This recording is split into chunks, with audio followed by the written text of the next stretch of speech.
The video for today is not a good one. As you all know, we recently got some new fish, which are doing good, and I plan to make a couple more videos this week. I'm making one for a comment that wanted to know about different species of geckos and their care, so we're going to be doing that one as well. But overall, today's video is not going to be good.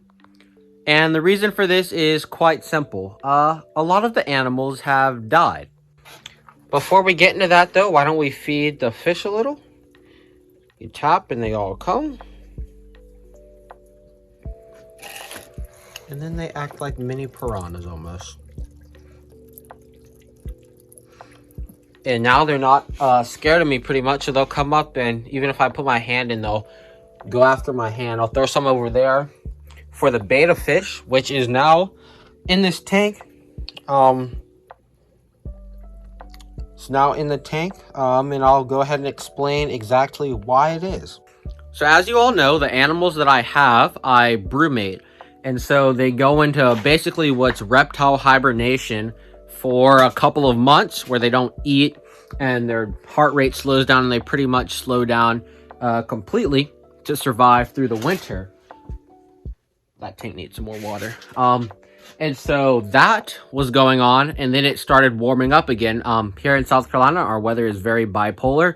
So it was 30 one week, snowing, and then the next week it hit 85. So all of the animals started coming out of brumation, obviously. And so I looked at the forecast, and it was supposed to stay up, which wouldn't be a problem if it did.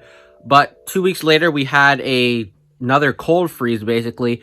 And so everything started cooling down again. And I wasn't here, so I wasn't able to get all of the heat mats and stuff and set them up on the rest of the animals. And so some of them didn't make it. And I'll go ahead and show you which ones those were. So for the most part, everything lived. All the fish were fine, even the new ones, as you can see. They're doing excellent. One of the bearded dragons did die. The first one, Evault, the one I've had for the longest, she did not make it. Those two were huddled up together, and so I guess from their body heat, they managed to live, and they were also under the spot where the heat light keeps the sand warm through the night, whereas she was over here kind of in the cooler side, and so I guess she didn't make it from that.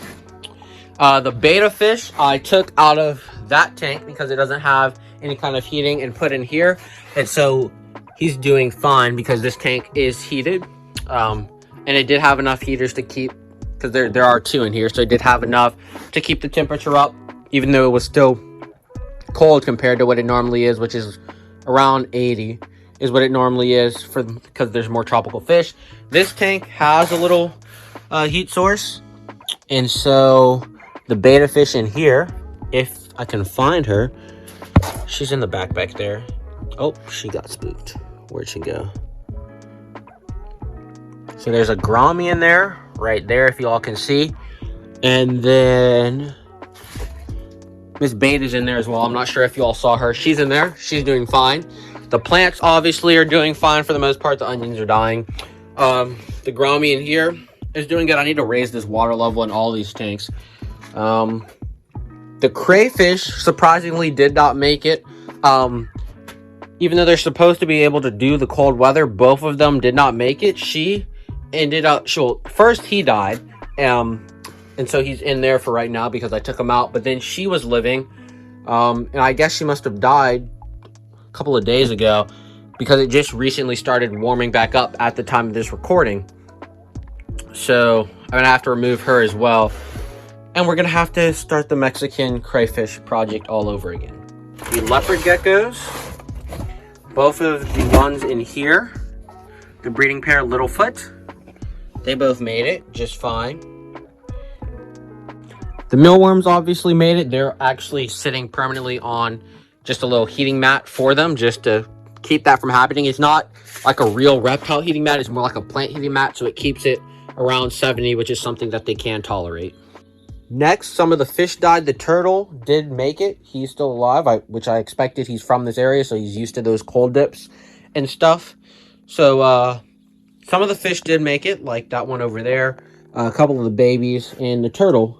If you're wondering what those are, I sit those in there so the beneficial bacteria continues living before I go to use them. Rosie right here made it, and I'm not sure what she's doing right now. She's doing something, because usually she doesn't move like that. Rosie made it. The little baby southern toad frog, he made it as well. Wow, I really do wonder what she's doing right now. One of the Mediterranean house geckos didn't make it. Another one looks not to be doing the best, but I think he'll manage to pull through. I'm going to go get some crickets because those are more lively. And so it should enact their drive to catch the prey more, besides the mealworms, which obviously started pupating in here. The Chinese trapdoor spider, I have no clue. We'll do a video on checking up on it around 4 or 5 months. I don't want to mess with it and kind of dig its burrow and stuff and mess with it when it's already been set up for such a long time. Next, sadly, the Halloween crabs that we did get ended up dying. We had 2 of them, a male and a female, just a breeding pair. They didn't end up making it. I didn't even get to make a video on them really before they died. I have some clips which I'll throw up now, but they're very interesting crabs, and I really did enjoy them for the short time I had them. So then the baby leopard gecko that you may have seen on the video, I gave back to my friend. So he's keeping him now, and Otis is currently still alive as well. The only other 2 geckos that didn't make it are the 2 crested geckos, which is also something I was going to put in the video I'm going to be making, but both of them didn't end up making it, and I was making such good progress with the male. He was starting to do really well. He was eating out of my hand without the hissing or the opening of his mouth. He was doing really well. The female, obviously, she was always doing well, but the cold got to them. The female I caught in time. I got back and she wasn't dead, so I took her upstairs and heated her more, or didn't heat her because you don't want to burn them, but I put her back in a room temperature environment, and she didn't manage to make it, although I fed her and stuff. And she made it for a couple of days, but then after that, I guess the cold was just a little too much for her, and she didn't make it either. Currently, it is dark, so in the morning, I'll pick the camera back up and show you all the animals that didn't make it outside as well. There's not as many as on the inside, thankfully, because most of the animals that I keep outside can handle the cold and heat fluctuations from the night temperatures being different from the daytime. So I'll see you all in the morning. Okay, we're outside, and I'm going to go ahead and show you what animals did not make it.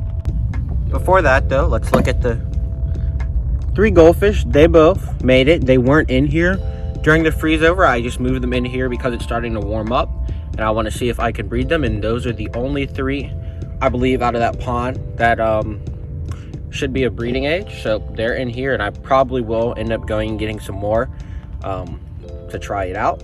Besides that, in the completely unfinished pond, which somehow that barrel that was out here to be made for the filter somehow fell in here, but it wasn't filled, it wasn't finished actually, and then rain started coming in, so now it's just like this. And so I put the goldfish in here until it stops raining, which it should do next week, or not next week, 2 weeks from now, because it is supposed to rain in 2 days. And then when that happens, then I'll be able to take this pump right here and drain all the water so I can actually finish it. But until then, it just sits like this, and there's a couple goldfish in here, but the ones that didn't make it are the grommies. I had about 8 of the baby grommies that were made from the tank that the parents didn't eat, and the ones that I didn't separate and put into a different tank I put in here, and those ones didn't make it either. And the final thing, which is kind of sad, for the winter I keep the turtles in here so that they can, or at least the box turtles, so that they can hibernate. There's one of them back there, but one of them did not make it, I believe, because I haven't seen it. And they make like these little burrows. Oh, there's one of them.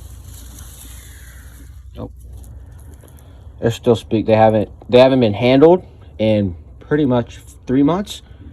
So we're gonna have to retrain them, but there's one of them. Oh, that plant's growing.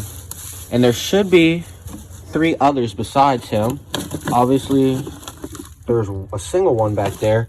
But the other one, I know where the second one is. He's like right here. Yep. Itty bitty one.